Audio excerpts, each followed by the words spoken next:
오늘 우리에게 주시는 하나님의 말씀은 사사기 20장 36절로 48절까지의 말씀입니다. 사사기 20장 36절로 48절까지의 말씀 찾으셨으면 함께 한 목소리로 봉독하도록 하겠습니다. 이에 베냐민 자손이 자기가 피한 것을 깨달았으니 이는 이스라엘 사람이 기브아에 매복한 군사를 믿고 잠깐 베냐민 사람 앞을 피하매 복병이 급히 나와 기브아로 돌격하고 나아가며 칼날로 온 성읍을 쳤음이더라. 처음에 이스라엘 사람과 복병 사이에 약속하기를 성읍에서 큰 연기같이 솟는 것으로 군호를 삼자 하고 이스라엘 사람은 싸우다가 물러가고 베냐민 사람은 이스라엘 사람 30명가량을 쳐 죽이기를 시작하며 이르기를 이들이 틀림없이 처음 싸움같이 우리에게 패한다 하다가 연기 구름이 기둥같이 성읍 가운데에서 치솟을 때에 베냐민 사람이 뒤를 돌아보매 온 성읍의 연기가 하늘에 닿았고 이스라엘 사람은 돌아서는지라. 베냐민 사람들이 화가 자기들에게 미친 것을 보고 심히 놀라 이스라엘 사람 앞에서 몸을 돌려 광야길로 행하였으나 군사가 깊이 추격하며 각 성읍에서 나온 자를 그 가운데에서 진멸하니라. 그들이 베냐민 사람을 애워싸고 기브아 앞 동쪽까지 추격하며 그 쉬는 곳에서 짓밟음에 베냐민 중에서 엎드러진 자가 18,000명이니 다 용사더라. 그들이 몸을 돌려 광야로 도망하였으나 림몬 바위에 이르는 큰 길에서 이스라엘이 또 5,000명을 이삭 줍듯 하고 또 급히 뒤를 따라 기돔에 이르러 또 2,000명을 죽였으니 이날에 베냐민 사람으로서 칼을 빼는 자가 엎드러진 것이 모두 25,000명이니 다 용사였더라. 베냐민 사람 600명이 돌이켜 광야로 도망하여 림몬 바위에 이르러 거기에서 넉 달 동안을 지냈더라. 이스라엘 사람이 베냐민 자손에게로 돌아와서 온 성읍과 가축과 만나는 자를 다 칼날로 치고 닥치는 성읍은 모두 다 불살랐더라. 아멘. 야, 오늘은 사사기 20장 36절로 48절까지의 말씀을 본문으로 처절한 패배라는 제목으로 은혜의 말씀을 함께 나누고자 합니다. 성도 여러분, 이스라엘 연합군이 베냐민과의 전투에서 싸움을 하는데 2번 싸워서 연합군이 2번 다 대패를 합니다. 이 정도면 연합군이 물러설 만도 했습니다. 베냐민의 살기가 등등했습니다. 연이은 승리가 그들의 눈을.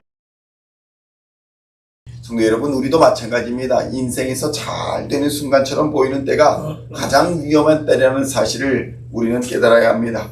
자식들이 잘 되고 사업이 잘 되고 이런저런 일들이 잘 되어갈 때에 우리는 겸손히 하나님 앞에 물어야 합니다. 이것이 정말 하나님이 기뻐하시는 일입니까? 이 질문하는 신앙이 있어야 하나님 앞에 칭찬받는 신앙이 되는 것입니다. 오늘 본문은 세 번째 전투, 그러니까 이스라엘이 2번 전투에서 패배한 후에 세 번째 전투가 일어났는데 이 세 번째 전투를 다시 반복해서 설명하는 장면입니다. 왜 반복해서 설명합니까? 이 전투에 패배한 베냐민이 도무지 하나님과의 싸움, 이스라엘 백성과의 싸움에서 교훈을 얻지 못했다는 것입니다. 2번의 큰 승리로 눈이 가려져 가지고 닥쳐오는 패배의 큰 위기를 감을 잃어버렸다는 것입니다. 성도 여러분, 40만 대군의 이스라엘 연합군과 26,700명의 베냐민 자손과의 싸움이 있었습니다. 세 번째 전쟁에서 다시 구체적인 서술을 하고 있습니다. 이 전쟁에서 25,000명 이상이 죽어버리고 600명만이 살아남는 처절한 패배를 당하게 되는 것입니다. 그뿐만이 아닙니다. 성읍에 있던 사람들이 전멸을 당합니다. 베냐민 자손이 모두 몰살을 당해버리는 큰 비극을 당한 사건이 벌어진 것입니다. 베냐민 자손은 40만 대군의 이스라엘과의 연합군의 2번에 걸친 전투에서 아주 큰 승리를 거두었습니다. 4만 명의 전사자가 나는 대패를 이스라엘이 당했다는 것입니다. 첫째 날의 전투에서 베냐민 자손은 자신들의 병력의 수와 비슷한 22,000명의 이스라엘 연합군을 죽였습니다. 자신의 군대 숫자와 거의 비슷한 숫자를 죽였다는 것입니다. 엄청난 승리가 아닐 수 없습니다. 둘째 날의 전투에서도 역시 18,000명의 전투병을 죽였습니다. 40만 대군 중에 10명 중에 1명, 그러니까 4만 명이 한순간에 다 사라져버렸습니다. 이때 베냐민 지파가 얼마나 통쾌했겠습니까?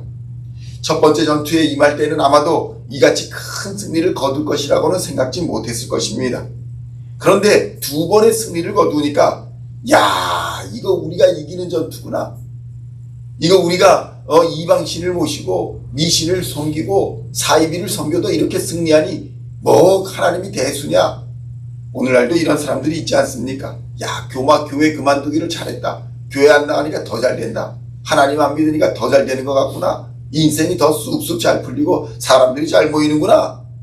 이런 생각을 하며 사기가 충천한 사람들이 얼마나 많이 있습니까? 베냐민이 그랬다는 것입니다.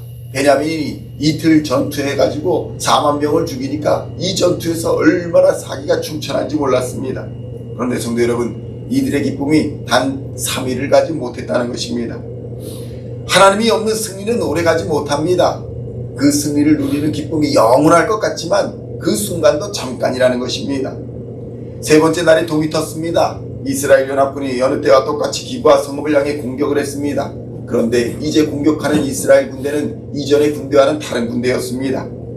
두 번의 전쟁에서 패한 이스라엘이 아니었습니다. 하나님께 예배자로 나아갔던 사람들이었습니다.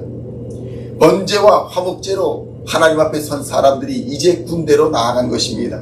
베냐민 사람들은 이것을 몰랐습니다. 이미 두 번의 승리로 인해서 사기가 높아진 대로 높아진 베냐민 사람들은 교만했습니다. 그까짓 것 또 한 번 이기면 되지. 이스라엘을 향해서 돌격 앞으로 나갔습니다. 이러한 용감무쌍한 베냐민 지파의 군대를 보면서 등을 지고 도망가기 시작합니다. 이스라엘이 더 자신감을 얻었습니다. 그렇지, 처음에 두 싸움같이 틀림없이 이번에도 이길 것이다. 이스라엘 연합군의 뒤를 쫓아 적진 깊숙이 들어섭니다. 이번에야말로 저놈들을 다 쓸어버려야겠구나. 그런데 순간적으로 적진 깊숙이 들어간 베냐민이 정신을 차리고 보니까 자신의 기브아 요새 성에서 연기가 올라오고 있는 것입니다.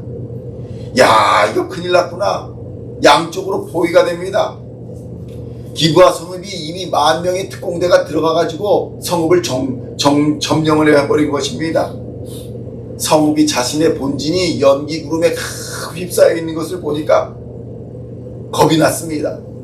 도망가던 연합군이 갑자기 뒤로 돌아섭니다. 양쪽에서 공격이 시작됩니다. 이상이 되는 이스라엘 연합군이 포위를 하고 공격을 해야 됩니다. 그들이 믿었던 것이 무엇입니까? 지리적인 이점이었습니다. 이 높은 곳에 이 골목길로 너희들이 들어오면 야, 우리가 너희들 1명이라도 10명이라도 1명이 막을 수 있어. 이런 자신감으로 지키던 것이 지리적 이점이었는데 이것이 다 무너져 버렸습니다. 성도 여러분, 우리도 어떻습니까? 건강을 의지하고 살던 사람들이 건강을 잃어버리면 얼마나 쭈글쭈글해집니까? 건강을 잃어버리고 나면 야, 이거 내 것이 아니었구나. 내가 이렇게 교만하게 살 것이 아니었구나. 지식을 의지하던 사람, 재산을 의지하는 사람, 돈을 의지하던 사람, 권력을 의지하던 사람, 그런 사람들이 그것을 잃어버렸을 때, 야, 이것이 내 것이 아니었구나. 내가 영원히 소유하는 것이 아니었구나. 그때서야 깨닫지 않게 되겠습니까? 돈을 의지하던 자, 건강을 의지하던 자, 권력을 의지하던 자, 그것들을 잃어버릴 때 비로소 이것들이 우리의 소유가 아니었구나라는 사실을 깨닫게 되는 것입니다. 성도 여러분, 지리적인 이점이나 군대의 강함이나 이런 것들을 다 하나님의 허락으로 말미암은 것이지 우리의 소유가 아니라는 사실을 우리는 깨달아야 합니다. 이 사실을 통해서 오늘 우리는 우리의 비즈니스나 우리의 가족이나 우리의 자녀나 우리의 부모가 우리의 소유가 아니라는 사실을 우리는 깊이 깨달아야 하는 것입니다. 하나님의 선물입니다. 그것을 깨닫지 못했던 베냐민은 오늘 처절한 패배를 당하는 것입니다. 두 번에 걸친 전쟁에서 한 명의 전사자도 발생하지 않았습니다. 그런데 3일째 이날 26,700명 중에서 25,000명이 전사를 합니다. 겨우 600명만이 광야로 도망쳐서 살아남게 됩니다.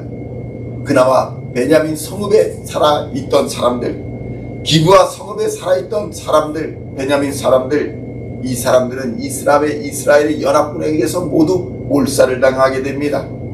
성도 여러분, 성경에 기록된 25,100명 외에 성에 거주하고 있던 베냐민 지파의 모든 사람이 학살을 당했습니다. 살아남은 자들이 겨우 600명입니다. 다 남자들 뿐입니다. 이스라엘 사람들이 전쟁을 마무리할 때에 베냐민 자손에게 돌아와 가지고는 온 성읍과 가축과 만나는 자들을 다 칼날로 치고 닥치는 성읍을 다 불살랐다. 이렇게 기록하고 있는 것입니다.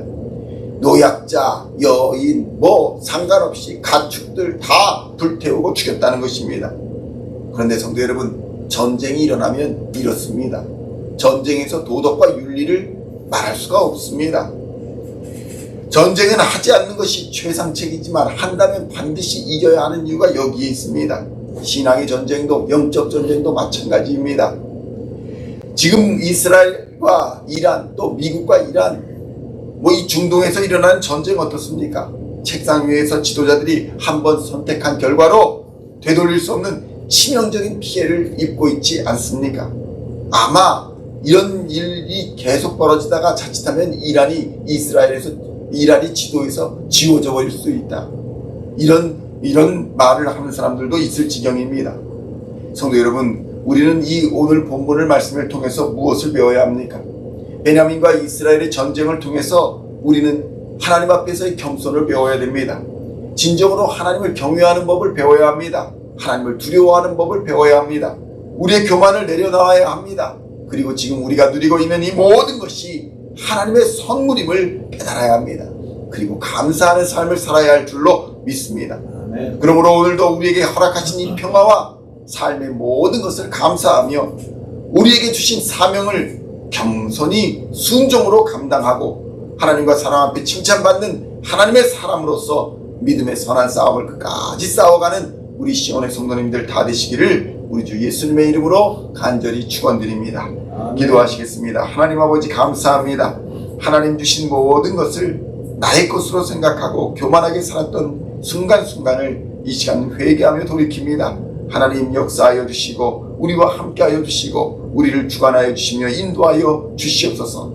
우리의 모든 영적 전쟁이 하나님의 손에 붙잡혔음을 깨닫게 하여 주시고 하나님 없는 전쟁은 패할 수밖에 없는 사실을, 처절한 패배로 돌아올 수밖에 없다는 사실을 깨닫고 하나님만이 우리의 힘이시요 능력이시요 우리의 길이요 진리가 되심을 깨닫고 하나님만 의지하고 하나님께만 순종하며 살아가는 하나님의 사람들 다 되게 하여 주시옵소서. 오늘도 하나님을 경외하는 하나님의 백성들에게 간절히 기도하는 모든 응답하여 주시는 줄로 믿습니다. 합력하여 선을 이루어 주실 줄로 믿습니다. 오늘의 삶을 통해서 하나님께 영광되는 삶을 살게 하여 주시고 우리의 모든 선택이 하나님을 기쁘시게 하는 선택이 되게 하여 주시며 하나님의 뜻과 하나님 마음 품어 하나님의 뜻을 이루어가는 우리 시온의 모든 성도들 다 되게 하여 주시옵소서. 순간순간 하나님을 경외하는 하루가 되게 하여 주시옵소서. 감사를 드렸고 우리를 구원하신 우리 주 예수 그리스도의 이름으로 간절히 기도하옵나이다.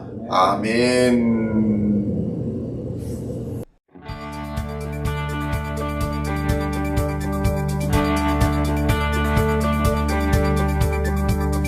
Singing songs of thy praise, we are coming to you, dancing before your throne.